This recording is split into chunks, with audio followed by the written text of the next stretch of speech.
ਧੰਨ ਵਾਹਿਗੁਰੂ ਸਾਹਿਬ ਜੀ।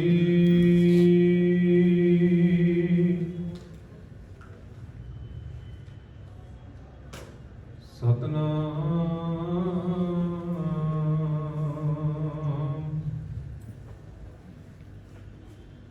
ਧੰਨ ਵਾਹਿਗੁਰੂ ਸਾਹਿਬ ਜੀ।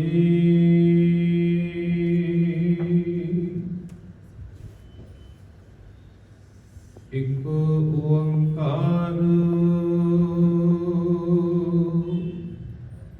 ਸਤਨਾਮ। ਕਰਤਾ ਪੁਰਖ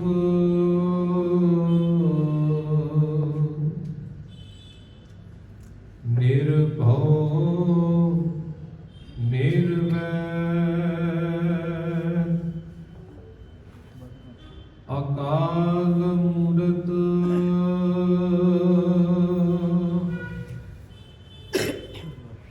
ਆਜੂਨੀ ਸੈਭੰ ਗੁਰ ਪ੍ਰਸਾਦ।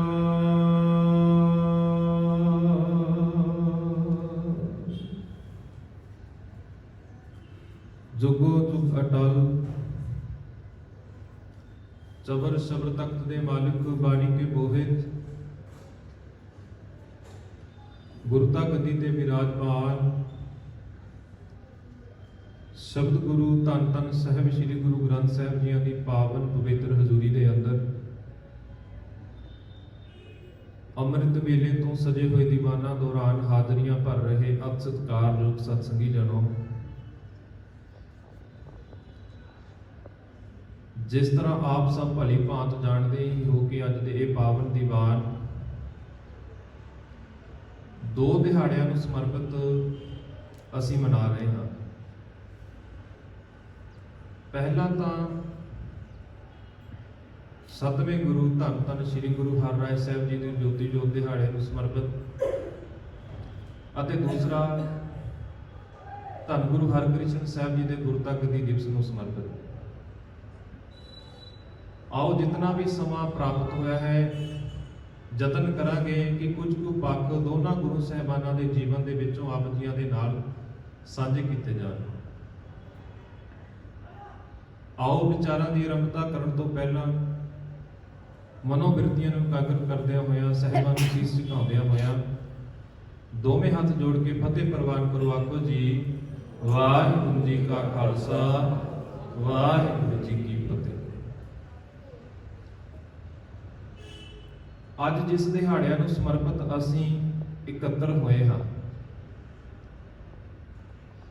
ਅਸੀਂ ਯਤਨ ਕਰਨਾ ਹੈ, ਕੋਸ਼ਿਸ਼ ਕਰਨੀ ਹੈ ਕਿ ਜੇਕਰ ਅੱਜ ਅਸੀਂ ਸਮਾਂ ਕੱਢ ਕੇ ਇਸ ਦਰਬਾਰ ਦੀ ਹਾਜ਼ਰੀ ਭਰ ਰਹੇ ਹਾਂ, ਜੋ ਘਾਲਣਾ 7ਵੇਂ ਤੇ 8ਵੇਂ ਪਾਤਸ਼ਾਹ ਦੀ ਜੇ ਅਸੀਂ ਜੀਵਨ ਨਾਲ ਸੰਬੰਧਿਤ ਇਤਿਹਾਸ ਦੇ ਵਿੱਚੋਂ ਕੁਝ ਪੱਖ ਸਾਂਝੇ ਕਰਾਂਗੇ, ਉਸ ਨੂੰ ਕੁਝ ਕੁ ਗੱਲਾਂ ਨੂੰ ਅਸੀਂ ਆਪਣੇ ਪੱਲੇ ਬੰਨ੍ਹ ਕੇ ਨਾਲ ਲੈ ਕੇ ਜਾਈਏ। ਕਿਉਂਕਿ ਜਦੋਂ ਅਸੀਂ ਥੋੜੇ ਸਮੇਂ ਦੇ ਵਿੱਚ ਜੇਕਰ ਅਸੀਂ ਸਾਰਾ ਇਤਿਹਾਸ ਸਾਰਾ ਜੀਵਨ ਸਾਂਝਾ ਕਰਨ ਲੱਗ ਜਾਈਏ ਤਾਂ ਬਹੁਤ ਲੰਮਾ ਸਮਾਂ ਲੱਗ ਜਾਂਦਾ। ਇਸ ਕਰਕੇ ਮੈਂ ਕੁਝ ਕੁ ਪੱਖ ਜਿਹੜੇ ਅੱਜ ਸਮੇਂ ਦੇ ਹਾਲਾਤਾਂ ਨੂੰ ਮੁੱਖ ਰੱਖਦੇ ਹੋਏ ਜ਼ਰੂਰੀ ਨੇ ਆਪ ਜੀ ਦੇ ਨਾਲ ਸਾਂਝੇ ਕਰਨ ਦੇ ਯਤਨ ਕਰਾਂਗੇ।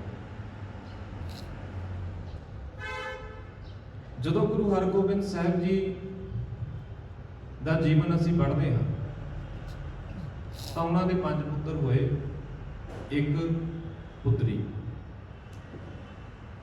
ਜਦੋਂ ਗੁਰੂ ਹਰਗੋਬਿੰਦ ਸਾਹਿਬ ਜੀ ਨੇ ਆਪਣਾ ਅੰਤਲਾ ਸਮਾਂ ਨੇੜੇ ਜਾਣਿਆ ਤਾਂ ਉਹਨਾਂ ਦੇ ਸਮੇਂ ਤੋਂ ਪਹਿਲਾਂ ਹੀ ਬਾਬਾ ਗੁਰਦਿੱਤਾ ਜੀ ਵੀ ਅਕਾਲ ਚਲਾਣਾ ਕਰ ਗਏ ਤੇ ਬਾਕੀ ਦੇ ਜਿਹੜੇ ਪੁੱਤਰ ਸਨ ਉਹਨਾਂ ਚੋਂ ਵੀ ਕੁਝ ਕੁ ਪੁੱਤਰ, 2 ਪੁੱਤਰ ਜਿਹੜੇ ਸਨ ਬਾਬਾ ਅਨੀ ਰਾਏ ਤੇ ਬਾਬਾ ਸੂਰਜਮਲ ਜੀ, ਇਹਨਾਂ ਦਾ ਜ਼ਿਆਦਾਤਰ ਧਿਆਨ ਸੀਗਾ ਦੁਨਿਆਵੀ ਪੱਖ ਵੱਲ ਜਾਂ ਦੁਨਿਆਵੀ ਕੰਮਾਂ ਵੱਲ। ਇਹਨਾਂ ਦਾ ਇਸ ਧਰਮ ਵੱਲ ਕੋਈ ਜ਼ਿਆਦਾ ਧਿਆਨ ਨਹੀਂ ਸੀ। ਗੁਰੂ ਵੱਲ, ਗੁਰੂ ਦੀ ਹਜ਼ੂਰੀ ਵੱਲ, ਗੁਰੂ ਦੀ ਬਾਣੀ ਵੱਲ, ਇਸ ਧਾਰਮਿਕ ਕਾਰਜਾਂ ਵੱਲ ਇਹਨਾਂ ਦਾ ਬਹੁਤਾ ਧਿਆਨ ਨਹੀਂ ਸੀ। ਤੇ ਜਦੋਂ ਬਾਬਾ ਤੇਗ ਬਹਾਦਰ ਜੀ ਦੀ, ਗੁਰੂ ਤੇਗ ਬਹਾਦਰ ਸਾਹਿਬ ਜੀ ਦੀ ਗੱਲ ਕਰੀਏ ਤਾਂ ਉਸ ਸਮੇਂ 2 ਪੱਖ ਮਿਲਦੇ ਨੇ। ਇਤਿਹਾਸਕਾਰਾਂ ਨੇ 2 ਪੱਖ ਸਾਂਝੇ ਕੀਤੇ ਨੇ। ਕੁਝ ਕੁ ਇਤਿਹਾਸਕਾਰਾਂ ਦਾ ਮੰਨਣਾ ਹੈ ਕਿ ਉਸ ਸਮੇਂ ਗੁਰੂ ਤੇਗ ਬਹਾਦਰ ਸਾਹਿਬ ਜੀ ਨੇ ਬਾਬੇ ਬਕਾਲੇ ਦੀ ਧਰਤੀ ਦੇ ਉੱਤੇ ਸਮਾਧੀ ਦੇ ਵਿੱਚ ਲੀਨ ਸਨ, ਨਾਮ ਸਿਮਰਨ ਦੇ ਵਿੱਚ ਲੀਨ ਸਨ, ਭਗਤੀ ਦੇ ਵਿੱਚ ਲੀਨ ਸਨ। ਕੁਝ ਕੁ ਇਤਿਹਾਸਕਾਰਾਂ ਨੇ ਇਹ ਵੀ ਪੱਖ ਸਾਹਮਣੇ ਰੱਖਿਆ ਕਿ ਜਦੋਂ ਗੁਰੂ ਹਰਗੋਬਿੰਦ ਸਾਹਿਬ ਜੀ ਨੇ ਗੁਰੂ ਹਰਿਰਾਏ ਸਾਹਿਬ ਜੀ ਨੂੰ ਗੁਰਤਾ ਗੱਦੀ ਦੇਣ ਦੀ ਰਸਮ ਨੇੜੇ ਦੇਖੀ ਤਾਂ ਉਸ ਸਮੇਂ ਗੁਰੂ ਤੇਗ ਬਹਾਦਰ ਸਾਹਿਬ ਜੀ ਪ੍ਰਚਾਰ ਫੇਰੀਆਂ ਦੇ ਦੌਰਾਨ ਬਹੁਤ ਦੂਰ ਪੈਂਡੇ ਦੇ ਉੱਤੇ ਨਿਕਲੇ ਹੋਏ ਸਨ। ਉਹਨਾਂ ਦਾ ਵਾਪਸ ਆਣਾ ਮੁਸ਼ਕਲ ਸੀ। ਇਹ ਨਹੀਂ ਕਿ ਗੁਰੂ ਤੇਗ ਬਹਾਦਰ ਸਾਹਿਬ ਜੀ ਉਸ ਸਮੇਂ ਗੱਦੀ ਦੇ ਯੋਗ ਨਹੀਂ ਸਨ, ਨਹੀਂ। ਉਸ ਸਮੇਂ ਉਹਨਾਂ ਨੇ ਗੁਰੂ ਹਰਿਰਾਏ ਸਾਹਿਬ ਜੀ ਨੂੰ ਵੀ ਗੁਰਤਾ ਗੱਦੀ ਦੇ ਯੋਗ ਸਮਝਦਿਆਂ ਹੋਇਆ ਉਸ ਸਮੇਂ ਆਪਣੀ ਗੁਰਤਾ ਗੱਦੀ ਦੇ ਉੱਤੇ ਉਹਨਾਂ ਨੂੰ ਵਿਰਾਜਮਾਨ ਕਰ ਦਿੱਤਾ। ਜਦੋਂ ਗੁਰੂ ਹਰਿਰਾਏ ਸਾਹਿਬ ਜੀ ਦਾ ਅਸੀਂ ਜੀਵਨ ਪੜ੍ਹਦੇ ਹਾਂ 1644 ਈਸਵੀ ਤੋਂ ਉਹਨਾਂ ਨੇ ਗੁਰਤਾ ਗੱਦੀ ਦੇ ਉੱਤੇ ਵਿਰਾਜਮਾਨ ਹੋਏ। ਉਸ ਤੋਂ ਬਾਅਦ ਦੇ ਕੁਝ ਕੁ ਪੱਖ ਆਪ ਜੀ ਦੇ ਨਾਲ ਸਾਂਝੇ ਕਰਨੇ ਚਾਹੁੰਦਾ।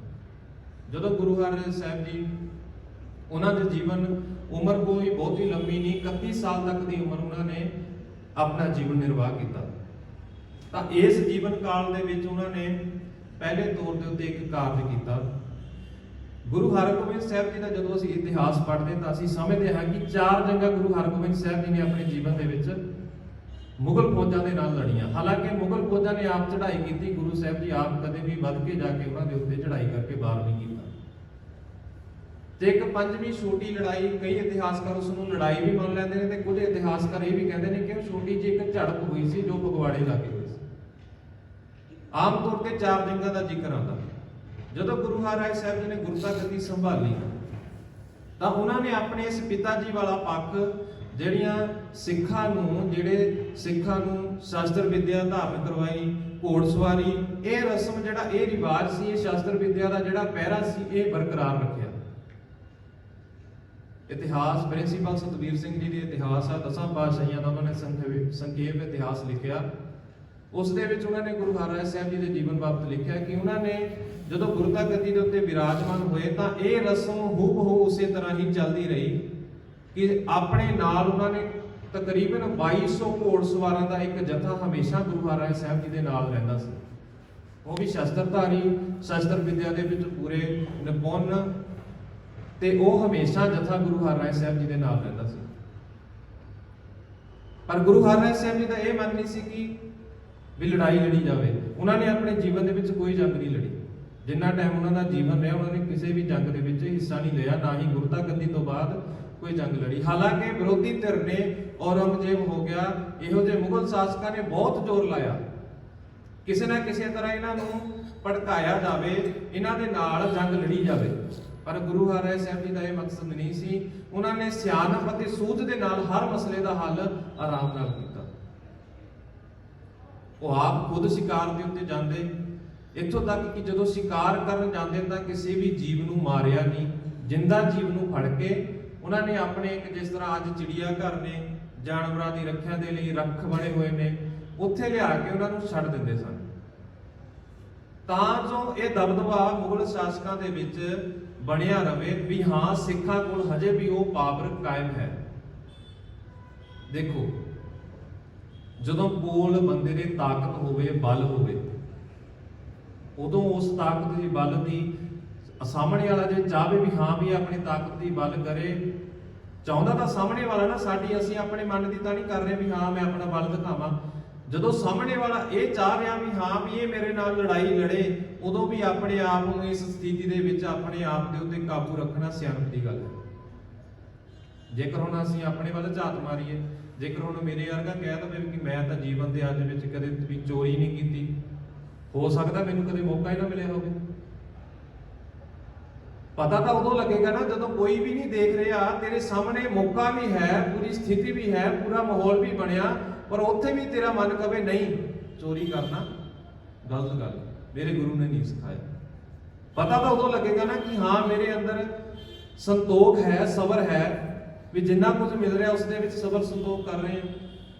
ਜਦੋਂ ਦੇਖੋ 2200 ਘੋੜਸਵਾਰ ਹਮੇਸ਼ਾ ਨਾਲ ਰਹਿੰਦੇ ਨੇ, ਉਸ ਤੋਂ ਇਲਾਵਾ ਹੋਰ ਵੀ ਬਹੁਤ ਫੌਜ ਗੁਰੂ ਸਾਹਿਬ ਜੀ ਨੇ ਆਪਣੇ ਪਾਸ ਸਿੱਖਾਂ ਦੇ ਜਥੇ ਹੋਰ ਵੀ ਬਹੁਤ ਕਾਇਮ ਕੀਤੇ ਹੋਏ ਨੇ, ਪਰ ਗੁਰੂ ਸਾਹਿਬ ਜੀ ਚਾਹੁੰਦੇ ਹੋਏ ਵੀ ਉਸ ਦੇ ਨਾਲ ਲੜਨ ਲਈ ਤਿਆਰ ਨੇ। ਸਿੱਖਾਂ ਨੂੰ ਸਮਝਾਇਆ। ਇਸ ਸਥਿਤੀ ਨੂੰ ਦੇਖਦੇ ਹੋਏ ਸਿੱਖਾਂ ਦੇ ਵਿੱਚ ਸਹਿਨਸ਼ੀਲਤਾ ਦਾ ਗੁਣ ਪੱਕੇ ਤੌਰ ਦੇ ਉੱਤੇ ਪੱਕਾ ਹੋ ਗਿਆ ਵੀ ਹਾਂ, ਮੌਕੇ ਨੂੰ ਭਾਲ ਕੇ, ਮੌਕੇ ਨੂੰ ਦੇਖ ਕੇ ਅਸੀਂ ਵਾਰ ਕਰਨਾ। ਇਹ ਨਹੀਂ ਵੀ ਜਦੋਂ ਅਗਲਾ ਚਾਵੇ, ਜਦੋਂ ਅਗਲੇ ਦੀ ਤਿਆਰੀ ਆ ਉਹ ਚਾਵੇ ਤਾਂ ਅਸੀਂ ਉਸ ਦੇ ਹਿਸਾਬ ਦੇ ਨਾਲ ਚੱਲੀਏ। ਨਹੀਂ, ਜਦੋਂ ਸਾਡੀ ਤਿਆਰੀ, ਜਦੋਂ ਸਾਨੂੰ ਚੰਗਾ ਲੱਗੇਗਾ ਉਦੋਂ ਅਸੀਂ ਜਾ ਕੇ ਇਸ ਦੀ ਵਰਤੋਂ ਕਰਾਂਗੇ। ਇੱਕ ਪੱਖ ਤਾਂ ਇਹ ਹੋ ਗਿਆ। ਦੂਜਾ ਪੱਖ, ਜਦੋਂ ਅਸੀਂ ਗੁਰੂ ਨਾਨਕ ਸਾਹਿਬ ਜੀ ਦੇ ਸਮੇਂ ਦੀ ਗੱਲ ਕਰ ਲਈ, ਜਦੋਂ ਗੁਰੂ ਸਾਹਿਬ ਜੀ ਨੇ ਪ੍ਰਚਾਰ ਫੇਰੀਆਂ ਆਰੰਭ ਕੀਤੀਆਂ, ਉਦਾਸੀਆਂ ਕੀਤੀਆਂ, ਤਾਂ ਉਹਨਾਂ ਦੇ ਇਤਿਹਾਸ ਦੇ ਵਿੱਚ ਵੀ ਸਾਨੂੰ ਇਹ ਪੜ੍ਹਨ ਨੂੰ ਮਿਲ ਜਾਂਦਾ ਕਿ ਉਹਨਾਂ ਨੇ ਵੀ ਜਿਹੜੇ ਨੀਵੇਂ ਲੋਕ ਸੀ ਤੇ ਦੂਜਾ ਜਿਹੜੇ ਕੋਹੜੀ ਲੋਕ ਸੀ, ਕੋਹੜ ਦਾ ਰੋਗ ਅੱਜ ਤੌਰ ਤੇ ਜੇਕਰ ਅੱਜ ਕਿਸੇ ਕੋਲ ਸੁਣ ਵੀ ਲਿਆ ਜਾਵੇ, ਇੱਥੋਂ ਤੱਕ ਵੀ ਇਹੋ ਜਿਹੀ ਵੀ ਸਥਿਤੀ ਦੇਖੀ ਆ ਵੀ ਪਰਿਵਾਰ ਵੀ ਉਹਨਾਂ ਸਮਿਆਂ ਦੇ ਵਿੱਚ ਉਸ ਜੀਵ ਦਾ ਸਾਥ ਛੱਡ ਦਿੰਦਾ ਵੀ ਜਦੋਂ ਇਹੋ ਜਿਹਾ ਭਿਆਨਕ ਰੋਗ ਕੋਈ ਆ ਜਾਵੇ। ਪਰ ਨਹੀਂ, ਗੁਰੂ ਨਾਨਕ ਸਾਹਿਬ ਜੀ ਨੇ ਇਹੋ ਜਿਹੇ ਮਨੁੱਖਾਂ ਨੂੰ, ਇਹੋ ਜਿਹੇ ਰੋਗੀਆਂ ਦੀ ਵੀ ਦੇਖਭਾਲ ਕੀਤੀ ਜਦੋਂ ਉਦਾਸੀਆਂ ਦੇ ਉੱਤੇ ਗਏ। ਇਸੇ ਪ੍ਰਥਾਏ ਚੱਲਦੇ ਆ। ਜਦੋਂ ਧੰਨ ਗੁਰੂ ਅਮਰਦਾਸ ਸਾਹਿਬ ਜੀ ਦਾ ਸਮਾਂ ਆਉਂਦਾ ਤਾਂ ਉਹਨਾਂ ਦੇ ਸਮੇਂ ਵੀ ਇੱਕ ਭਿਆਨਕ ਰੋਗ ਚੱਲ ਪਿਆ, ਤਈਆ ਤਾਪ। ਤਾਂ ਗੁਰੂ ਸਾਹਿਬ ਜੀ ਨੇ ਉਸ ਰੋਗ ਦੇ ਇਲਾਜ ਦੇ ਲਈ ਵੀ ਵੈਦ ਆਪਣੇ ਕੋਲ ਰੱਖੇ ਹੋਏ ਸਨ। ਗੁਰੂ ਘਰ ਦੇ ਵਿੱਚ ਜਿੱਥੇ ਗੁਰਦੁਆਰਾ ਨਾਮ ਤਾਂ 19ਵੀਂ ਸਦੀ ਦੇ ਵਿੱਚ ਪ੍ਰਚਲਿਤ ਹੋਇਆ। ਪਹਿਲਾਂ ਇਸ ਨੂੰ ਪਾਠਸ਼ਾਲਾ ਕਿਹਾ ਜਾਂਦਾ ਸੀ ਜਾਂ ਧਰਮਸ਼ਾਲਾ, ਜਿੱਥੇ ਧਰਮ ਦੀ ਸਿੱਖਿਆ ਗ੍ਰਹਿਣ ਕੀਤੀ ਜਾਂਦੀ। ਤਾਂ ਗੁਰੂ ਅਮਰਦਾਸ ਸਾਹਿਬ ਜੀ ਦੇ ਵੇਲੇ ਵੀ ਦਵਾਖਾਨੇ ਮੌਜੂਦ ਸਨ। ਇਸੇ ਲੜੀ ਤੇ ਚੱਲਦੇ ਆ। ਜਿੱਥੇ ਕਿਤੇ ਵੀ ਗੁਰੂ ਸਾਹਿਬ ਜੀ ਨੇ, ਚਾਹੇ ਗੁਰੂ ਰਾਮਦਾਸ ਸਾਹਿਬ ਜੀ, ਚਾਹੇ ਗੁਰੂ ਅਰਜਨ ਸਾਹਿਬ ਜੀ, ਚਾਹੇ ਗੁਰੂ ਹਰਗੋਬਿੰਦ ਸਾਹਿਬ ਜੀ, ਜਿੱਥੇ ਕਿਤੇ ਵੀ ਉਹਨਾਂ ਨੇ ਨਗਰਾਂ ਦੀ ਉਸਾਰੀ ਕੀਤੀ, ਉੱਥੇ ਨਾਲ ਦੀ ਨਾਲ ਇੱਕ ਪੱਕੇ ਤੌਰ ਦੇ ਉੱਤੇ ਦਵਾਖਾਨਾ ਤਿਆਰ ਕੀਤਾ। ਤੇ ਜਦੋਂ ਗੁਰੂ ਹਰਿਰਾਏ ਸਾਹਿਬ ਜੀ ਦਾ ਸਮਾਂ ਆਉਂਦਾ ਤਾਂ ਔਰੰਗਜ਼ੇਬ ਦਾ ਭਰਾ ਦਾਰਾ ਸ਼ਿਕੰਦਰ, ਔਰੰਗਜ਼ੇਬ ਸਮਝਦਾ ਸੀ ਕਿ ਸ਼ਾਇਦ ਮੇਰੇ ਪੁੱਤਰ, ਮੇਰੇ ਪਿਤਾ ਤੋਂ ਬਾਅਦ ਮੈਂ ਗੁਰਤਾ ਗੱਦੀ ਤੇ ਬੈਠਾਂਗਾ। ਪਰ ਇਤਿਹਾਸਕਾਰਾਂ ਨੇ ਲਿਖਿਆ ਕਿ ਉਹ ਔਰੰਗਜ਼ੇਬ ਦਾ ਜਿਹੜਾ ਜੀਵਨ ਸੀ, ਚਰਿੱਤਰ ਸੀ, ਬਹੁਤ ਮਾੜਾ ਸੀ। ਨਸ਼ਾ ਬਹੁਤ ਕਰਦਾ ਸੀ, ਸ਼ਰਾਬ ਬਹੁਤ ਪੀਂਦਾ ਸੀ। ਇਸ ਕਰਕੇ ਇਸ ਦੇ ਪਿਤਾ ਨੇ ਇਸ ਨੂੰ ਗੱਦੀ ਦੇ ਯੋਗ ਨਾ ਸਮਝਦਿਆਂ ਹੋਇਆ ਦਾਰਾ ਸ਼ਿਕੰਦਰ ਨੂੰ ਗੱਦੀ ਦੇ ਉੱਤੇ ਬਿਠਾਉਣ ਦਾ ਫੈਸਲਾ ਕਰ ਲਿਆ। ਕਿਉਂਕਿ ਜਿੱਥੇ ਅਸੀਂ ਗੁਰੂ ਕਾਲ ਨੂੰ ਸਮਝਣਾ ਜਾਂ ਅਸੀਂ ਆਪਣੇ ਗੁਰੂ ਕਾਲ ਤੋਂ ਬਾਅਦ ਸਿੱਖ ਇਤਿਹਾਸ ਨੂੰ ਸਮਝਣਾ, ਸਾਨੂੰ ਉਸ ਸਮੇਂ ਦੇ ਨਾਲ ਨਾਲ ਸ਼ਾਸਕਾਂ ਦਾ ਪਤਾ ਹੋਣਾ ਚਾਹੀਦਾ ਕਿ ਜੇਕਰ ਗੁਰੂ ਨਾਨਕ ਸਾਹਿਬ ਜੀ ਸਨ ਤਾਂ ਉਹਨਾਂ ਵੇਲੇ ਕੌਣ ਸੀ, ਗੁਰੂ ਅਮਰਦਾਸ ਸਾਹਿਬ ਜੀ ਦੇ ਵੇਲੇ ਕੌਣ ਸੀ, ਗੁਰੂ ਅਰਜਨ ਸਾਹਿਬ ਜੀ ਦੇ ਵੇਲੇ ਦੂਜੇ ਪਾਸੇ ਦੂਜੀ ਧਿਰ ਕੌਣ ਸੀ ਜਿਹੜਾ ਸਿੱਖ ਪੰਥ ਨੂੰ ਆਡਾ ਲਾ ਰਿਹਾ। ਜੇਕਰ ਉਧਰ ਅਕਬਰ ਆ ਗਿਆ, ਜਹਾਂਗੀਰ ਆ ਗਿਆ, ਤਾਂ ਇੱਧਰਲੇ ਸਾਨੂੰ ਗੁਰੂ ਸਾਹਿਬਾਨਾਂ ਦੇ ਨਾਲ ਨਾਲ ਉਹਨਾਂ ਦਾ ਸਮਾਂ ਕਾਲ ਵੀ ਸਾਨੂੰ ਪਤਾ ਹੋਣਾ ਚਾਹੀਦਾ। ਦਾਰਾ ਸ਼ਿਕਾਰ ਨੂੰ ਉਸਨੇ, ਔਰੰਗਜ਼ੇਬ ਨੇ ਕੀ ਕੀਤਾ, ਖਾਣੇ ਦੇ ਵਿੱਚ ਕਹਿੰਦੇ ਇੱਕ ਸ਼ੇਰ ਦੀ ਮੁੱਛ ਦਾ ਵਾਲ ਪਾ ਕੇ ਉਸਨੂੰ ਦੇ ਦਿੱਤਾ। ਇਸ ਦੇ ਨਾਲ ਉਸ ਦੀ ਦਾਰਾ ਸ਼ਿਕੋ ਦੀ ਹਾਲਤ ਬਹੁਤ ਜ਼ਿਆਦਾ ਖਰਾਬ ਹੋ ਗਈ। ਦੁਨੀਆ ਦੇ ਉੱਤੇ ਸਾਰੇ ਦਵਾਖਾਨੇ, ਸਾਰੇ ਵੈਦਾਂ ਤੱਕ ਸੰਪਰਕ ਕਰ ਲਿਆ, ਪਰ ਉਸ ਨੂੰ ਕਿਸੇ ਥਾਂ ਦੇ ਉੱਤੋਂ ਵੀ ਉਸ ਨੂੰ ਆਰਾਮ ਨਹੀਂ ਮਿਲਿਆ। ਕਿਸੇ ਨੇ ਦੱਸ ਪਾਈ, ਕਿਸੇ ਨੇ ਦੱਸਿਆ ਵੀ ਫਲਾਨੀ ਥਾਂ ਤੇ ਜਾਓ, ਉੱਥੇ ਸਿੱਖਾਂ ਦਾ 7ਵਾਂ ਗੁਰੂ ਬੈਠਾ, ਉਸ ਦੇ ਦਵਾਖਾਨੇ ਦੇ ਵਿੱਚ ਤੁਹਾਨੂੰ ਆਰਾਮ ਵੀ ਆ ਜਾਵੇਗਾ ਤੇ ਤੁਹਾਨੂੰ ਲੋੜ ਮੁਤਾਬਕ ਦਵਾਈ ਵੀ ਮਿਲ ਜਾਵੇਗੀ। ਉੱਥੇ ਵੈਦ ਵੀ ਇਤਿਹਾਸ ਪੜ੍ਹ ਲਓ ਕਿ ਉਸ ਦਾਰਾ ਸ਼ਿਕੋ ਦਾ ਜਿਹੜਾ ਰੋਗ ਸੀ ਉਹ ਗੁਰੂ ਹਰਿਰਾਏ ਸਾਹਿਬ ਜੀ ਦੀ ਸ਼ਰਨ ਦੇ ਵਿੱਚ ਆ ਕੇ ਗੁਰੂ ਹਰਿਰਾਏ ਸਾਹਿਬ ਜੀ ਦੇ ਵੱਲੋਂ ਜਿਹੜੇ ਆਰੰਭ ਕੀਤਾ ਹੋਇਆ ਦਵਾਖਾਨਾ ਸੀ, ਉੱਥੇ ਆ ਕੇ ਉਸ ਨੂੰ ਆਰਾਮ ਮਿਲਿਆ। ਦੋ ਪੱਖ ਹੋ ਗਏ ਜੀ। ਪਹਿਲਾ ਪੱਖ ਹੋ ਗਿਆ ਸ਼ਸਤਰਧਾਰੀ, ਦੂਜਾ ਪੱਖ ਹੋ ਗਿਆ ਦਵਾਖਾਨੇ। ਇਹ ਚੀਜ਼ਾਂ ਅੱਜ ਅਸੀਂ ਅੱਜ ਦੇ ਹਾਲਾਤਾਂ ਦੇ ਵਿੱਚ ਵੀ ਦੇਖਣੀਆਂ। ਚਲੋ ਮੈਂ ਪ੍ਰਬੰਧਕ ਵੀਰਾਂ ਦੀ ਸ਼ਲਾਘਾ ਕਰਦਾ ਕਿ ਪਿਛਲੇ ਸਮੇਂ ਤੋਂ ਗੁਰੂ ਨਾਨਕ ਸਾਹਿਬ ਜੀ ਨੇ ਜਦੋਂ 550 ਸਾਲਾ ਪ੍ਰਕਾਸ਼ ਦਿਹਾੜਾ ਮਨਾਇਆ, ਉਦੋਂ ਇਹ ਫੈਸਲਾ ਕਰ ਲਿਆ ਸੀ ਵੀ ਹਾਂ, ਅਸੀਂ ਵੀ ਇੱਥੇ ਇੱਕ ਮੈਡੀਕਲ ਸਟਾਫ ਜਾਂ ਦਵਾਈਆਂ ਦਾ ਪ੍ਰਬੰਧ ਕਰਾਂਗੇ। ਜਿੱਥੇ ਵੀ ਸਾਡੇ ਲੋੜਵੰਦ ਵੀਰ ਭੈਣ ਨੂੰ ਜ਼ਰੂਰਤ ਪਵੇਗੀ ਤਾਂ ਅਸੀਂ ਇਹ ਸਹੂਲਤ ਵੀ ਇੱਥੇ ਪੱਕੇ ਤੌਰ ਦੇ ਉੱਤੇ ਕਰਾਂਗੇ। ਇਸ ਸਥਾਨ ਨੂੰ ਛੱਡ ਕੇ ਬਾਕੀ ਦੇ ਕੋਨੇ-ਕੋਨੇ ਦੇ ਉੱਤੇ ਜਿੱਥੇ ਕਿਤੇ ਵੀ ਗੁਰਦੁਆਰਾ ਝਾਤ ਮਾਰ ਲਓ। ਅੱਜ ਕਿਸੇ ਗੁਰਦੁਆਰੇ ਦੇ ਵਿੱਚ ਜੇਕਰ ਤੁਹਾਨੂੰ ਕੋਈ ਦਵਾਖਾਨਾ ਮਿਲ ਜਾਵੇ, ਹੈ ਜੀ? ਨਹੀਂ। ਅਸੀਂ ਇਹ ਚੀਜ਼ ਨੂੰ ਛੱਡ ਲਿਆ, ਹੁਣ ਦੂਜੇ ਮਤ ਵੱਲ ਝਾਤ ਮਾਰੀ। ਜਿਨ੍ਹਾਂ ਨੇ ਸਿੱਖੀ ਤੋਂ ਸਿੱਖ ਕੇ ਉਹ ਗੁਣ, ਚਾਹੇ ਉਹ ਆਪਣੇ ਮਤ ਦਾ ਪ੍ਰਚਾਰ ਕਰ ਰਹੇ ਨੇ, ਪਰ ਜੋ ਗੁਣ ਸਾਡੇ ਗੁਰੂ ਸਾਹਿਬ ਜੀ ਨੇ ਚਲਾਈ, ਜੋ ਪ੍ਰਥਾ ਚਲਾਈ, ਉਸ ਨੂੰ ਅਸੀਂ ਛੱਡ ਦਿੱਤਾ, ਬਾਕੀ ਮਤ ਵਾਲਿਆਂ ਨੇ ਧਾਰਨ ਕਰ ਲਿਆ। ਈਸਾਈ ਮਤ ਵੱਲ ਝਾਤ ਮਾਰੋ।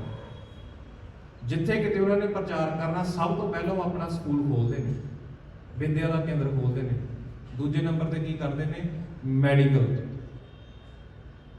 ਆਮ ਜੀਵਨ ਦੇ ਵਿੱਚ ਸਾਡੇ ਬੱਚਿਆਂ ਨੂੰ ਸਿੱਖਿਆ ਦੀ ਜ਼ਰੂਰਤ ਹੈ ਜੀ, ਹੈ ਨਾ। ਦੂਜੇ ਤੌਰ ਦੇ ਉੱਤੇ ਜੇ ਕੋਈ ਬਿਮਾਰ ਪੈ ਗਿਆ, ਕੋਈ ਢਿੱਲਾ ਪੈ ਗਿਆ, ਦਵਾਈ ਦੀ ਜ਼ਰੂਰਤ ਵੀ ਹੈ।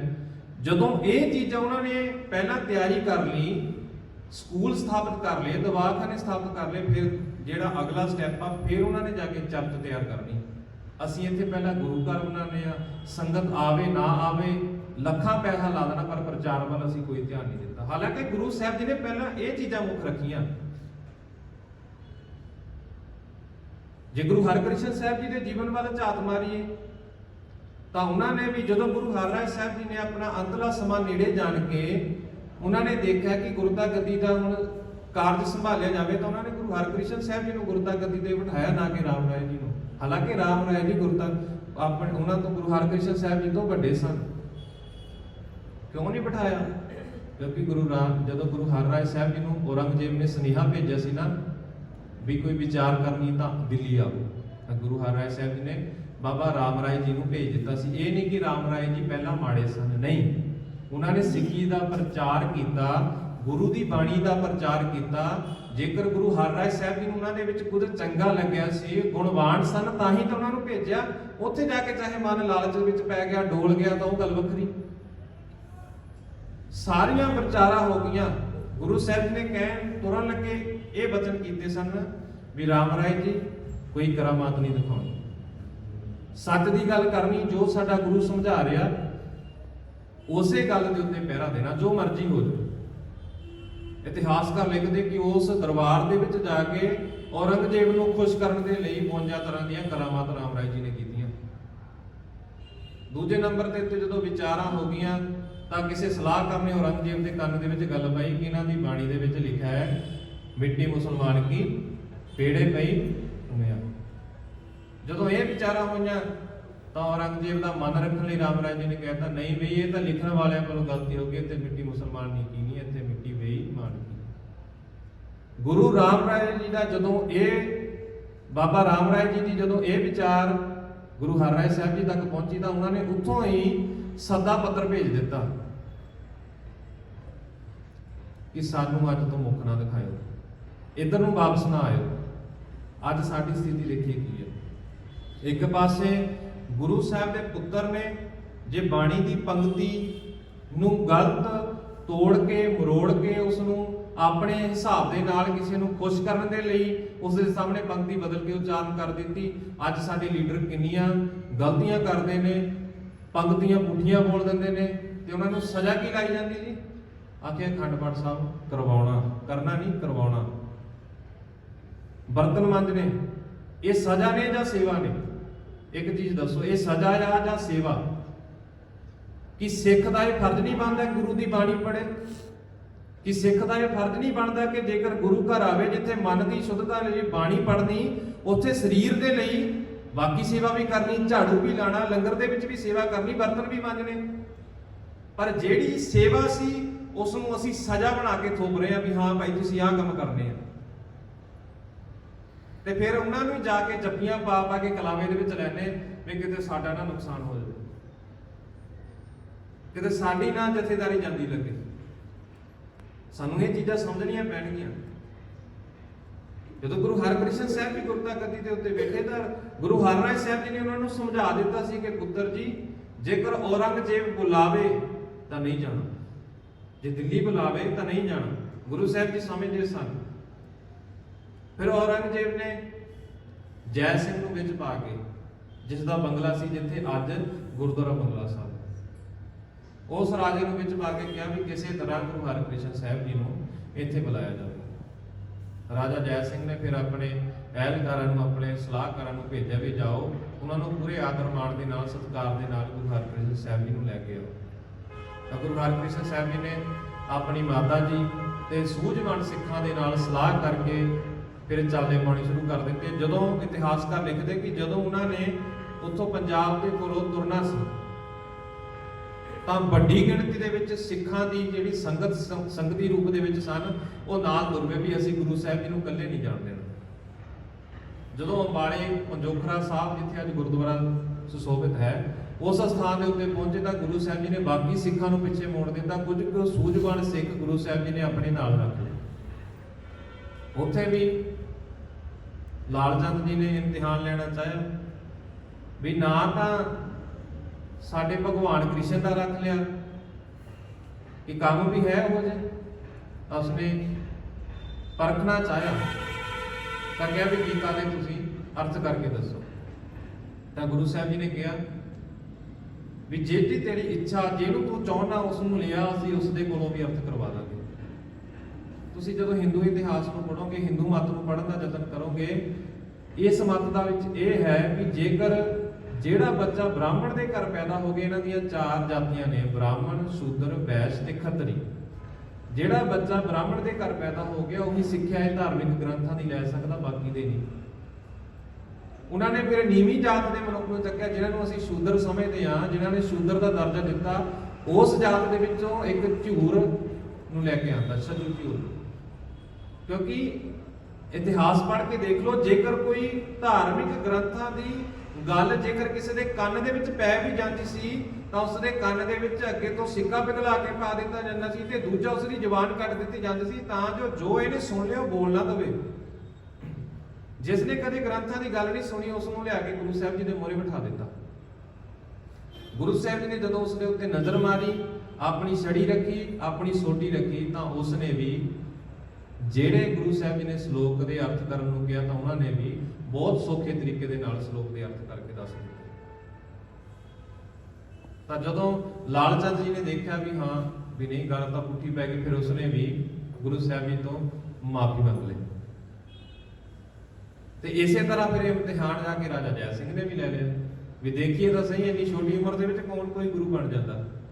5 ਸਾਲ ਦੀ ਉਮਰ ਦੇ ਵਿੱਚ ਗੁਰਤਾ ਗੱਦੀ ਤੇ ਬੈਠ ਗਏ ਸਨ ਗੁਰੂ ਹਰਕ੍ਰਿਸ਼ਨ ਸਾਹਿਬ। ਜਦੋਂ ਉਹਨੇ ਇਹ ਪ੍ਰੀਖਿਆ ਲੈਣੀ ਚਾਹੀ, ਔਰੰਗਜ਼ੇਬ ਦੇ ਕਹਿਣ ਦੇ ਉੱਤੇ ਰਾਜਾ ਜੈ ਸਿੰਘ ਨੇ ਇਹ ਕੰਮ ਕੀਤਾ। ਉਸਨੇ ਜਿੰਨੀਆਂ ਵੀ ਦਰਬਾਰ ਦੇ ਵਿੱਚ ਦਾਸੀਆਂ ਸਨ, ਜਿੰਨੀਆਂ ਵੀ ਸੇਵਕਾਂ ਸਨ, ਸਾਰਿਆਂ ਨੂੰ ਇੱਕੋ ਜਿਹੇ ਵਸਤਰ ਪਹਿਨਾ ਕੇ, ਇੱਥੋਂ ਤੱਕ ਕਿ ਆਪਣੀ ਰਾਣੀ ਨੂੰ ਵੀ, ਜਿਹੜੀ ਉਹਦੀ ਪਟਰਾਣੀ ਕਹਿ ਲਈਏ, ਜਿਹੜੀ ਸਾਰਿਆਂ ਨਾਲੋਂ ਉੱਚੇ ਦਰਜੇ ਤੇ ਸੀ, ਉਸ ਨੂੰ ਵੀ ਉਹੋ ਜਿਹੇ ਵਸਤਰ ਪਹਿਨਾ ਕੇ ਸਾਰਿਆਂ ਨੂੰ ਇੱਕ ਥਾਂ ਦੇ ਉੱਤੇ ਬਿਠਾ ਦਿੱਤਾ ਤੇ ਉਸ ਦੇ ਵਿੱਚ ਪਟਰਾਣੀ ਦੀ ਚੋਣ ਕਰਨੀ ਚਾਹੀਦੀ ਵੀ ਇਹਨਾਂ ਦੇ ਵਿੱਚੋਂ ਸ੍ਰੇਸ਼ਟ ਰਾਣੀ ਕੌਣ ਹੈ। ਤਾਂ ਗੁਰੂ ਸਾਹਿਬ ਜੀ ਨੇ ਵੀ ਉਹਨੂੰ ਵੀ ਦੱਸ ਦਿੱਤਾ ਵੀ ਹਾਂ ਭਾਈ ਇਹ।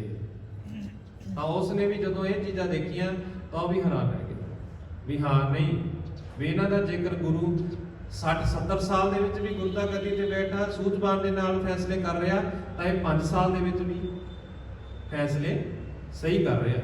ਕਿਉਂਕਿ ਜੋਤ ਤਾਂ ਉਹੀ ਚੱਲੀ ਆ ਰਹੀ ਨਾ, ਗੁਰੂ ਨਾਨਕ ਸਾਹਿਬ ਜੀ ਵਾਲੀ ਵਿਚਾਰਧਾਰਾ ਵੀ ਉਹੀ ਚੱਲੀ ਆ ਰਹੀ, ਉਹੀ ਸਿਆਣਪ, ਉਹੀ ਸੂਝ, ਸਭ ਕੁਝ ਉਹੀ ਚੱਲਿਆ ਆ ਰਿਹਾ।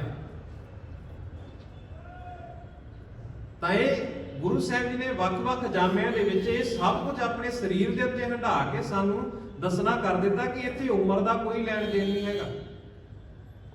ਜੇਕਰ ਉਮਰ ਦੀ ਗੱਲ ਕਰ ਲਈਏ, ਜਦੋਂ ਸਾਹਿਬਜ਼ਾਦੇ ਨੂੰ ਨੀਹਾਂ ਦੇ ਵਿੱਚ ਤਨਾਇਆ ਜਾਂਦਾ ਤਾਂ ਉਮਰੇ ਵਜ਼ੀਰ ਖਾਂ ਦੀ ਕਿੰਨੀ ਉਮਰ ਹੋਵੇਗੀ? 60-70 ਸਾਲ ਦੇ ਕਰੀਬ ਤਾਂ ਹੋਵੇਗਾ। ਤਾਂ ਉਹ ਵੀ ਨਹੀਂ ਆਪਣੇ ਧਾਰਮਿਕ ਗ੍ਰੰਥਾਂ ਦੇ ਮੁਤਾਬਿਕ ਸਹੀ ਫੈਸਲਾ ਨਹੀਂ ਲੈ ਸਕਿਆ ਤੇ ਦੂਜੇ ਪਾਸੇ 7 ਤੇ 9 ਸਾਲ ਦੇ ਬੱਚੇ ਨੇ, ਸਾਹਿਬਜ਼ਾਦੇ ਨੇ। ਜੇਕਰ ਸਿਆਣਪ ਦੀ ਗੱਲ ਕਰੀਏ ਤਾਂ 7 ਤੇ 9 ਸਾਲ ਦੇ ਬੱਚੇ ਨੂੰ ਵੀ ਸੂਝ ਹੈ ਵੀ ਹਾਂ ਭਾਈ ਅਸੀਂ ਸੱਚ ਤੇ ਪਹਿਰਾ ਦੇਣਾ। ਦੂਜੇ ਪਾਸੇ 70 ਸਾਲ ਵਾਲੇ ਨੂੰ ਵੀ ਨਹੀਂ ਸਮਝ ਵੀ ਸਾਡੇ ਗ੍ਰੰਥ ਦੇ ਵਿੱਚ ਲਿਖਿਆ ਵੀ ਬੱਚਿਆਂ ਨੂੰ ਅਸੀਂ ਨਹੀਂ ਕਰ ਸਕਦੇ। ਜੇਕਰ 70 ਸਾਲ ਦੀ ਗੱਲ ਕਰੀਏ ਤਾਂ ਮਾਤਾ ਗੁਜਰੀ ਜੀ ਨੇ ਵੀ ਸੱਚ ਦਾ ਪਹਿਰਾ ਦਿੰਦੇ ਹੋਏ ਸ਼ਹਾਦਤ ਦਾ ਜਾਮ ਪੀਤਾ। ਸਿੱਖ ਮਤ ਦੇ ਵਿੱਚ, ਸਿੱਖ ਧਰਮ ਦੇ ਵਿੱਚ ਉਮਰ ਦਾ ਕੋਈ ਲੈਣ ਦੇਣ ਨਹੀਂ, ਚਾਹੇ ਛੋਟੇ ਤੋਂ ਛੋਟਾ, ਚਾਹੇ ਵੱਡੇ ਤੋਂ ਵੱਡਾ, ਸਭ ਨੂੰ ਕਿ ਬਾਣੀ ਦਾ ਗਿਆਨ ਹੋਣਾ ਲਾਜ਼ਮੀ। ਫਿਰ ਗੁਰੂ ਹਰਕ੍ਰਿਸ਼ਨ ਸਾਹਿਬ ਜੀ ਨੇ ਜਦੋਂ ਦਿੱਲੀ ਦੇ ਵਿੱਚ ਜਾ ਕੇ ਇਹ ਸਭ ਕੁਝ ਦੇਖਿਆ ਤਾਂ ਉੱਥੇ ਉਸ ਸਮੇਂ ਬੁਖਾਰ, ਭਿਆਨਕ ਬੁਖਾਰ, ਜਿਹਨੂੰ ਚੇਚਕ ਦਾ ਰੋਗ ਵੀ ਕਹਿ ਦਿੰਦੇ, ਕਈਆਂ ਨੇ ਹੈਜੇ ਦਾ ਰੋਗ ਵੀ ਲਿਖਿਆ, ਇਹ ਬਿਮਾਰੀ ਉਸ ਥਾਂ ਦੇ ਉੱਤੇ ਬਹੁਤ ਜ਼ਿਆਦਾ ਹੀ ਭਿਆਨਕ ਰੂਪ ਧਾਰਨ ਕਰ ਲਈ। ਤਾਂ ਗੁਰੂ ਸਾਹਿਬ ਜੀ ਨੇ ਆਪ ਰੋਗੀਆਂ ਦੇ ਘਰਾਂ ਦੇ ਵਿੱਚ ਜਾ ਕੇ ਉਹਨਾਂ ਦਾ ਇਲਾਜ ਕੀਤਾ। ਇੱਥੋਂ ਤੱਕ ਕਿ ਛੋਟੀ ਉਮਰ ਦੇਖੋ, 5 ਤੇ 6 ਸਾਲ ਦੀ ਉਮਰ ਕੀ ਹੁੰਦੀ, 7 ਸਾਲ ਦੀ ਉਮਰ ਕੀ ਹੁੰਦੀ। ਇਸ ਉਮਰ ਦੇ ਵਿੱਚ ਜਾ ਕੇ ਰੋਗੀਆਂ ਦੇ ਘਰ ਜਾ ਕੇ ਉਹਨਾਂ ਨੂੰ ਦਵਾ ਦਾ ਪ੍ਰਬੰਧ ਕੀਤਾ, ਉਹਨਾਂ ਦਾ ਇਲਾਜ ਕੀਤਾ। ਇੱਥੋਂ ਤੱਕ ਕਿ ਆਪ ਵੀ ਉਸ ਰੋਗ ਦਾ ਸ਼ਿਕਾਰ ਹੋ ਗਏ, ਜਿਸ ਕਾਰਨ ਉਹਨਾਂ ਉਹ ਵੀ ਜੋਤੀ ਜੋਤ ਸਮਾ ਗਏ। ਜਿਹੜਾ ਉਹਨਾਂ ਦੀ ਉਮਰ ਦਾ ਕੁੱਲ ਸਮਾਂ ਬਣਦਾ 7 ਸਾਲ 8 ਮਹੀਨੇ 19 ਦਿਨ ਦਾ ਸਮਾਂ ਬਣਦਾ ਗੁਰੂ ਹਰਕ੍ਰਿਸ਼ਨ ਸਾਹਿਬ ਜੀ। ਅਸੀਂ 2 ਦਿਹਾੜੇ ਮਨਾ ਰਹੇ ਹਾਂ। ਆਰੰਭ ਦੇ ਵਿੱਚ ਅਸੀਂ ਇੱਕ ਗੱਲ ਵਿਚਾਰ ਕੀਤੀ ਵੀ ਹਾਂ ਵੀ ਜਿਹੜੇ ਪੱਖ ਅਸੀਂ ਰੱਖਾਂਗੇ, ਕੋਸ਼ਿਸ਼ ਕਰਨੀ ਵੀ ਉਹ ਪੱਖ ਉਹ ਵਿਚਾਰ ਅਸੀਂ ਵੀ ਧਾਰਨ ਕਰਨੀ। ਅਸੀਂ ਤਿੰਨ ਪੱਖ ਸਾਂਝੇ ਕੀਤੇ। ਇੱਕ ਤਾਂ ਗੁਰੂ ਹਰਕ੍ਰਿਸ਼ਨ ਸਾਹਿਬ ਜੀ ਨਾਲ ਜੋਤੀ ਜੋਤ ਸਮਾਜ ਤੱਕ ਵੀ ਉਹਨਾਂ ਨੇ ਬਿਮਾਰ ਰੋਗੀਆਂ ਦੀ ਸਹਾਇਤਾ ਕੀਤੀ, ਮਦਦ ਕੀਤੀ, ਇੱਥੋਂ ਤੱਕ ਕਿ ਆਪਣਾ ਆਪ ਵੀ ਉਸ ਦੇ ਵਿੱਚ ਕੁਰਬਾਨ ਕਰ ਦਿੱਤਾ। ਆਪ ਵੀ ਉਸੇ ਰੋਗ ਦਾ ਸ਼ਿਕਾਰ ਹੋ ਕੇ ਜੋਤੀ ਜੋਤ ਸਮਾ ਗਏ। ਦੂਜਾ ਪੱਖ ਰੱਖਿਆ ਦਵਾਖਾਨੇ ਵਾਲਾ। ਤੀਜਾ ਪੱਖ ਰੱਖਿਆ ਸੀ ਅਸੀਂ ਸ਼ਾਸਤਰਾਂ ਵਾਲਾ। ਜ਼ਰੂਰੀ ਥੋੜੀ ਜੇ ਅੱਜ ਅਸੀਂ ਸ਼ਸਤਰਧਾਰੀ ਦੀ ਗੱਲ ਕਰ ਲਈ ਵੀ ਆਪਣੇ ਬੱਚਿਆਂ ਨੂੰ ਸ਼ਸਤਰ ਵਿਦਿਆ ਸਿਖਾਈ ਜਾਵੇ। ਜ਼ਰੂਰੀ ਥੋੜੀ ਵੀ ਜੇ ਸਾਡੇ ਬੱਚਿਆਂ ਨੇ ਸ਼ਸਤਰ ਵਿਦਿਆ ਧਾਰਨ ਕਰ ਲਈ ਤਾਂ ਅਸੀਂ ਹੁਣ ਕਿਰਪਾਨਾਂ ਚੱਕ ਕੇ ਲੜਨ ਚੱਲ ਜਾਣਾ। ਨਹੀਂ, ਸਾਨੂੰ ਸ਼ਸਤਰ ਵਿਦਿਆ ਦਾ ਗਿਆਨ ਹੋਣਾ ਜ਼ਰੂਰੀ ਹੈ। ਅਸੀਂ ਲੜਨ ਨਹੀਂ ਜਾਣਾ। ਹਾਂ, ਜੇਕਰ ਕੋਈ ਸਾਡੇ ਤੇ ਚੜ ਕੇ ਆ ਕੇ ਅਸੀਂ ਉਸ ਦਾ ਮੁਕਾਬਲਾ ਕਰਨ ਜੋਗੇ ਤਾਂ ਹੋਈਏ। ਜੇਕਰ ਕੱਲ ਨੂੰ ਕੋਈ ਵਿਪਤਾ ਆ ਪਵੇ, ਕੱਲ ਨੂੰ ਕੋਈ ਇਦਾਂ ਦੀ ਘਟਨਾ ਘਟ ਜਾਵੇ ਜੇ ਸਾਡੇ ਸਾਹਮਣੇ ਸਮਾਜ ਦੇ ਵਿੱਚ ਕਿਸੇ ਦੇ ਨਾਲ ਧੱਕਾ ਹੋ ਰਿਹਾ, ਕਮ ਸੇ ਕਮ ਅਸੀਂ ਉਸ ਦੀ ਰੱਖਿਆ ਤਾਂ ਕਰ ਸਕੀਏ। ਦੂਜੀ ਗੱਲ, ਜਿਹੜੀ ਪ੍ਰਥਾ ਗੁਰੂ ਸਾਹਿਬ ਜੀ ਨੇ ਬਰਕਰਾਰ ਕੀਤੀ ਸੀ, ਚਲਾਈ ਸੀ, ਉਸ ਪ੍ਰਥਾ ਨੂੰ ਚੱਲਦਿਆਂ ਹੋਇਆਂ ਅਸੀਂ ਵੀ ਆਪਣੀ ਜ਼ਿੰਮੇਵਾਰੀ ਸਮਝੀਏ। ਜੇਕਰ ਕਿਤੇ ਲੋੜਵੰਦ ਹੈ, ਉਸ ਤੱਕ ਦਵਾਈ ਦਾ ਦਾਰੂ ਦਾ ਪ੍ਰਬੰਧ ਕਰੀਏ, ਉਸ ਦੀ ਦੇਖਭਾਲ ਕਰੀਏ। ਚਾਹੇ ਇਹ ਨਹੀਂ ਵੀ ਉਹ ਸਿੱਖ ਹੈ ਜਾਂ ਨਹੀਂ, ਇਨਸਾਨੀਅਤ ਨਾਤੇ ਉੱਤੇ ਅਸੀਂ ਉਸ ਦੀ ਰੱਖਿਆ ਕਰਨੀ। ਤੇ ਤੀਜਾ, ਜੇਕਰ ਇਹ ਸਾਨੂੰ ਸੇਵਾ ਕਰਦਿਆਂ ਜੇਕਰ ਆਪਣਾ ਆਪ ਵੀ ਕੁਰਬਾਨ ਕਰਨਾ ਪੈ ਜਾਵੇ ਤਾਂ ਸਾਨੂੰ ਸੰਕੋਚ ਨਹੀਂ ਕਰਨਾ ਚਾਹੀਦਾ, ਕਿਉਂਕਿ ਸਾਡਾ ਗੁਰੂ ਇਹ ਰਾਹ ਦੇ ਉੱਤੇ ਚੱਲ ਕੇ ਸਾਨੂੰ ਕਰਕੇ ਦਿਖਾ ਗਿਆ। ਸਾਨੂੰ ਇਹ ਚੀਜ਼ਾਂ ਸਾਡੇ ਗੁਰੂ ਦੇ ਇਤਿਹਾਸ ਦੇ ਕੋਲੋਂ, ਬਾਣੀ ਦੇ ਕੋਲੋਂ, ਇਤਿਹਾਸ ਦੇ ਕੋਲੋਂ ਇਹ ਚੀਜ਼ਾਂ ਸਾਨੂੰ ਸਿੱਖਣੀਆਂ ਪੈਣਗੀਆਂ ਅੱਜ ਦੇ ਹਾਲਾਤਾਂ ਦੇ ਵਿੱਚ। ਫਿਰ ਇੱਕ ਪ੍ਰਥਾ ਹੋਰ ਗੁਰੂ ਹਰਿਰਾਏ ਸਾਹਿਬ ਜੀ ਨੇ ਚਲਾ ਦਿੱਤੀ ਸੀ, ਲੰਗਰ ਪ੍ਰਥਾ ਦਾ। ਅਸੀਂ ਪਹਿਲੇ ਗੁਰੂ ਸਾਹਿਬਾਨਾਂ ਤੋਂ ਦੇਖਦੇ ਹਾਂ ਕਿ ਲੰਗਰ ਪ੍ਰਥਾ ਪਹਿਲੇ ਗੁਰੂ ਸਾਹਿਬਾਨਾਂ ਤੋਂ ਆਰੰਭ ਹੋ ਗਈ ਸੀ, ਪਰ ਗੁਰੂ ਹਰਿਰਾਏ ਸਾਹਿਬ ਜੀ ਨੇ ਇੱਕ ਪ੍ਰਥਾ ਹੋਰ ਆਰੰਭ ਕੀਤੀ। ਜਦੋਂ ਵੀ ਲੰਗਰ ਤਿਆਰ ਹੋ ਜਾਵੇ, ਨਗਾਰਾ ਵਜਾਉਂਦੇ ਸੀ, ਨਗਾਰੇ ਦੀਆਂ ਚੋਭਾਂ ਲਗਾਉਂਦੇ ਸੀ, ਤਾਂ ਜੋ ਜਿੱਥੇ ਕਿਤੇ ਵੀ ਇਸ ਨਗਾਰੇ ਦੀ ਆਵਾਜ਼ ਕੰਨਾਂ ਦੇ ਵਿੱਚ ਪਵੇ, ਲੋੜਵੰਦ ਦੇ ਕੰਨਾਂ ਦੇ ਵਿੱਚ ਪਵੇ, ਭੁੱਖੇ ਪਿਆਸੇ ਦੇ ਕੰਨਾਂ ਵਿੱਚ ਪਵੇ, ਉਹ ਆ ਕੇ ਲੰਗਰ ਛਕ ਲਵੇ। ਅੱਜ ਵੀ ਉਹ ਪ੍ਰਥਾ ਕੁਝ ਕੁ ਦਲ ਨੇ, ਕੁਝ ਕੁ ਸੰਪਰਦਾਵਾਂ ਨੇ ਜਿਨ੍ਹਾਂ ਵਿੱਚ ਇਹ ਪ੍ਰਥਾ ਹੂਬਹੂ ਉਸੇ ਤਰ੍ਹਾਂ ਹੀ ਚੱਲਦੀ ਆ ਰਹੀ ਹੈ। ਕਿਉਂਕਿ ਇਹ ਜਿਹੜਾ ਗੁਰਦੁਆਰਾ ਹੈ ਨਾ, ਗੁਰੂ ਘਰ ਹੈ, ਇਹ ਕੇਵਲ ਇੰਨਾ ਨਹੀਂ ਜੇ ਅਸੀਂ ਆ ਕੇ ਬੈਠ ਕੇ ਵਿਚਾਰ ਕਰ ਲਈਏ ਇੱਥੇ ਤੱਕ ਨਹੀਂ ਸਮਾਪਤ ਹੋ ਜਾਂਦਾ। ਇਹ ਜੇਕਰ ਕਿਸੇ ਨੂੰ ਆਸਰੇ ਦੀ ਲੋੜ ਹੈ ਤਾਂ ਉਸ ਦੇ ਲਈ ਆਸਰਾ ਵੀ ਬਣੇ, ਜੇਕਰ ਕਿਸੇ ਕੋਈ ਲੋੜਵੰਦ ਹੈ ਤਾਂ ਉਸ ਦੀ ਜ਼ਰੂਰਤ ਵੀ ਪੂਰੀ ਹੋਵੇ, ਜੇਕਰ ਕਿਸੇ ਨੂੰ ਦਵਾਈ ਦੀ ਜ਼ਰੂਰਤ ਹੈ ਤਾਂ ਇੱਥੋਂ ਆ ਕੇ ਦਵਾਈ ਵੀ ਲੈ ਸਕੇ। ਅਸੀਂ ਇਹੋ ਜਿਹਾ ਗੁਰਦੁਆਰੇ ਦਾ ਇੱਕ ਸਿਸਟਮ ਤਿਆਰ ਕਰੀਏ। ਅੱਜ ਅਸੀਂ ਸਮਝ ਲਿਆ, ਅਸੀਂ ਇਸ ਰਾਹ ਦੇ ਉੱਤੇ ਚੱਲ ਰਹੇ ਹਾਂ। ਜਿੱਥੇ ਕਿਤੇ ਵੀ ਸਾਡੇ ਰਿਸ਼ਤੇਦਾਰ, ਸਾਡੇ ਭੈਣ ਭਰਾ ਨੇ, ਜਾਂ ਅਸੀਂ ਜਿੱਥੇ ਵੀ ਜਾਂਦੇ ਹਾਂ, ਜਿੱਥੇ ਕਿਤੇ ਵੀ ਸਾਨੂੰ ਸੇਵਾ ਕਰਨ ਦਾ ਮੌਕਾ ਮਿਲਿਆ, ਉਹਨਾਂ ਸਾਹਮਣੇ ਆਪਣਾ ਪੱਖ ਤਾਂ ਰੱਖੀਏ। ਮੰਨਣਾ ਨਹੀਂ ਮੰਨਣਾ ਉਹਨਾਂ ਦੀ ਮਰਜ਼ੀ। ਸੋ ਅਸੀਂ ਇਹਨਾਂ ਗੱਲਾਂ ਦਾ ਧਿਆਨ ਰੱਖਣਾ, ਇਹਨਾਂ ਗੱਲਾਂ ਨੂੰ ਆਪਣੇ ਪੱਲੇ ਬੰਨ੍ਹ ਕੇ ਨਾਲ ਲੈ ਕੇ ਜਾਣਾ, ਤਾਂ ਹੀ ਸਾਡੇ ਇਹ ਦਿਹਾੜੇ ਮਨਾਏ ਸਫਲ ਹੋ ਸਕਦੇ ਨੇ। ਜੇਕਰ ਅਸੀਂ ਇਸ ਗੱਲ ਨੂੰ ਆਪਣੇ ਜੀਵਨ ਦੇ ਅੰਦਰ ਵੀ ਧਾਰਨ ਕਰੀਏ, ਇਹਨਾਂ ਤੋਂ ਅਸੀਂ ਸੇਧ ਲੈਣੀ ਹੈ। ਸੋ ਇੰਨੀਆਂ ਕੁ ਬੇਨਤੀਆਂ ਕਰਦਾ ਹੋਇਆ ਦਾਸ ਖਿਮਾ ਦਾ ਜਾਚਕ ਹੈ।